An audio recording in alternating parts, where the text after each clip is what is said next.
Hey, good morning, group people. What's going on this wonderful morning? While doing that, decided to broadcast to the group live and just kind of talk about more info that's regarding the whole SIM migrations and what the end game goal is for Boost Mobile with customers and what they're intending to do. So, shout out to my sources. They're really good at getting me information as far as what's going on.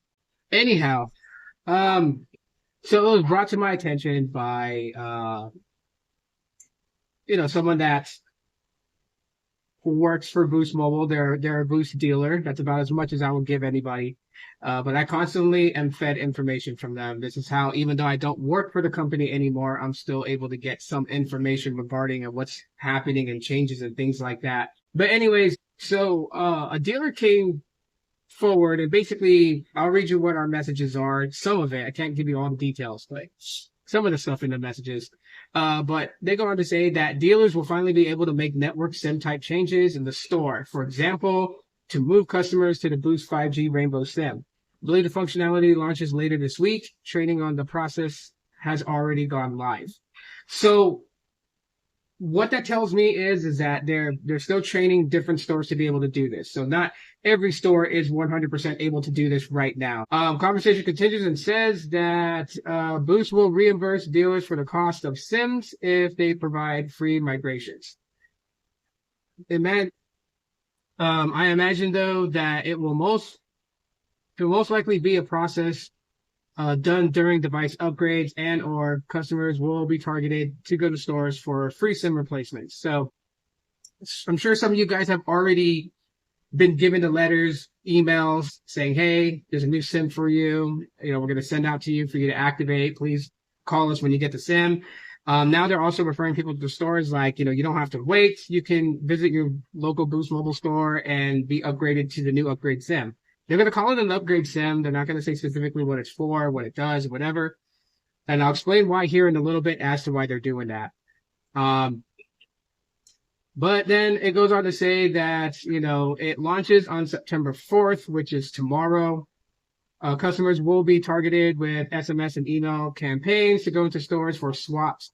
Not completely clear if the functionality will allow any customer with compatible device to be migrated or just those targeted to go in. The bill pay system will also request a SIM change during payments.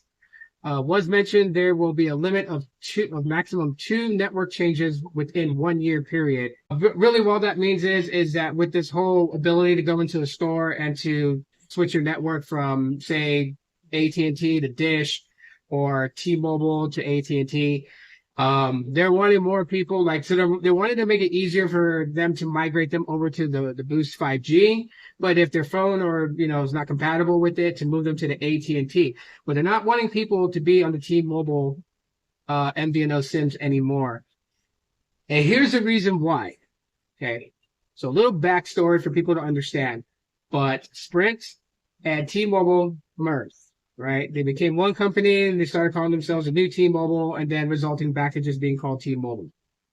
But T-Mobile has been doing some fuckery with Boost for a long time. The companies don't like each other, obviously. T-Mobile refusing to pay Dish for license access to the 600 megahertz spectrum, which, Boost and T-Mobile obviously went to court on. Dish wanting their payments. T-Mobile not wanting to pay them, yet, T-Mobile wanting, just all types of weird requests that Boost Mobile needs to do in order to stay connected on their network, which was part of the agreement deal. That's the whole thing that blows my mind. Like T-Mobile was the one that gained a lot with the Sprint merger. And so the FCC made it clear, like, okay, you don't want to buy Boost Mobile, which is part of Sprint. So, while Dish has agreed to purchase Boost Mobile and become the fourth carrier, while they're building out their network, you need to allow their customers access to the T-Mobile network. In that time that Dish was building out its 5G network, you've had things like Boost customers get sent text messages talking about if they, port over to Metro by T-Mobile, they would get a special deal for them for leaving Boost and going to Metro, right? Like they were really poaching customers, which Dish did not like. I think at the time Boost had like 9 million subscribers. So in the game of the telco industry, that's small to mid-size amount of subscribers. And Dish didn't want to lose those 9 million subscribers while trying to gain new subscribers before the launch of Boost Infinite. So, yeah, it was a very tough spot. So Boost and T-Mobile have a very bad relationship.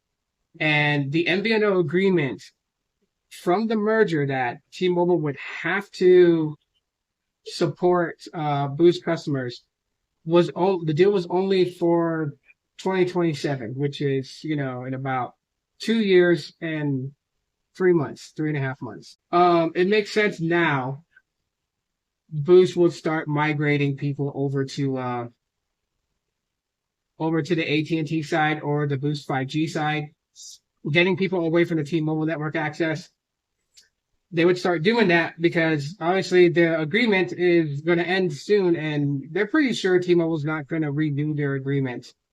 They're pretty much well aware that T-Mobile's going to go full on attack to Boost Mobile as their competitor, right? Because they are the fourth carrier. Like, people think they're not the fourth carrier. Yes, they are. They're the fourth carrier. Boost Infinite was known as the fourth carrier. This is the reason why the link that I shared in the group not long ago pretty much is talking about, the link pretty much just lays out the whole brand unification, which I kept telling people it was a unification, and people kept referring to it as a merger. It's not two companies merging together. It was a brand unification. That's what it is, because Boost Infinite and Boost Mobile is owned by Dish. That's their companies. Boost Infinite postpaid, Boost Mobile prepaid. Like, T-Mobile had postpaid, T-Mobile had prepaid, and Dish wanted to do the same thing like T-Mobile, Verizon, and AT&T. So now they got Boost Mobile postpaid, Boost Mobile prepaid. Simple as that. Now, there's not a lot of devices that's compatible with the Boost 5G network, okay? I believe the iPhone 15s are compatible, Galaxy S24s are compatible, but there's not a lot of them right now that is compatible. Now, there are specific 5G bands that a phone needs to be able to be compatible with in order to run on the Boost 5G network. Ultimately, to use the voice over 5G, which is what Boost Mobile has, you would need a device that gets access to NR70. So like my Pixel 8a has access to NR70.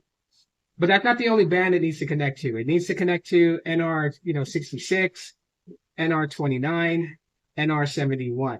Okay. Now most devices have that connection, right? My Pixel 6a has, N71. It has N66. It has I believe it has N29. It doesn't have N70. My Pixel 8a does have N70 plus all those different other bands that Boost supports. So yes, theoretically, my Pixel 8a could put the Rainbow SIM inside of it and connect to the Boost 5G network. I do have a feeling that Boost is going in such a way that if your device doesn't have N70, it would still get the Rainbow SIM and it would still be on the Boost 5G network. It would just access the other bands and you wouldn't have voice over 5G. But that is the whole reason for the SIM migrations. That's why, they're reaching out to people to upgrade their SIMs. These new SIM cards are, they're programmed. I believe my source also told me that even if you got the AT&T one, it is programmable to switch onto the Boost 5G network. So you wouldn't have to get a different SIM card. That's like a 50-50 on that, right? So that's not set in stone. When I get more clarification for it, I will, let everybody know for sure. Hopefully this live stream finds you guys well. Hopefully it's helpful. The information provided is helpful.